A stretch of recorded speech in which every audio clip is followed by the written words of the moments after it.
Kolossense 2 vers 13 tot 19. Julle was dood deurdat julle gesondig het en deurdat julle sondige natuur nog nie weggeneem was nie. God het julle egter saam met Christus lewend gemaak deurdat hy ons al ons sonde vergewe het. Hy het die skuldbewys met sy eise teen ons tot niet gemaak. Deur dit aan die kruis te spyker, het hy dit vergoed weggeneem. Hy het elke mag en gesag ontwapen en hulle in die openbaar vertoon deur hulle as gevangenes in die triomftog van Christus mee te voer.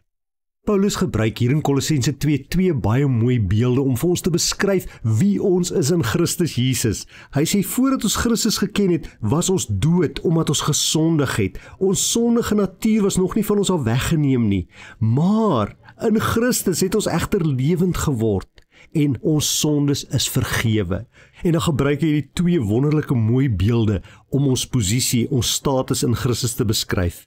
Die eerste een is die van 'n skuldbewys wat vernietig is. Jy sien, as daar 'n skuldbrief teen jou is, dan moet jy daardie geld betaal, dan moet jy daardie skuld betaal. En as jy dit natuurlik nie kan betaal nie, dan gaan jy tronk toe. In die Bybelse tyd, as jy 'n skuld gehad het en jy kon dit nie betaal nie, dan het hulle jou en jou vrou en jou kinders as slawe verkoop.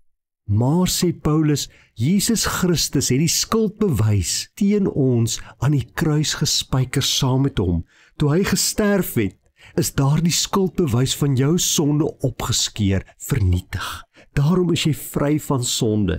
En dan gebruik hy nog 'n beeld. Hy gebruik die beeld van 'n koning wat suksesvol was in 'n oorlog, wat 'n veldslag gewen het en nou keer hy terug met sy soldate in 'n triomftog. Die mense staan aan die kante van die paaie, daar is 'n tikkeringparade, ek dink dis wat hulle dit doen deesdae, soos wanneer die bokke terugkom en hulle die wêreldbeker gewen. Dit is daardie beeld wat hy gebruik.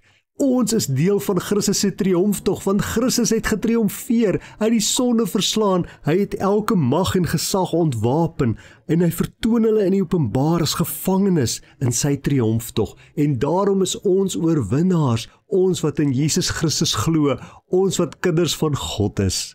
Weet vandag, jou sonde is vergewe, Christus het die skuldbewys teen jou aan die kruis vasgespyker, hy het dit vernietig, en jy is 'n oorwinnaar saam met hom in sy triomftog.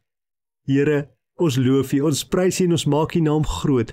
Dankie dat U my sonde vergewe, dankie dat U die skuldbewys teen my vernietig het aan die kruis. En dankie dat U my waardig ag om deel te wees van U triomftog. Ek weet vandag, ek is 'n oorwinnaar, in Jesus Christus is ek 'n oorwinnaar. Daarvoor loof ek en prys ek U groot en heilige naam. Amen.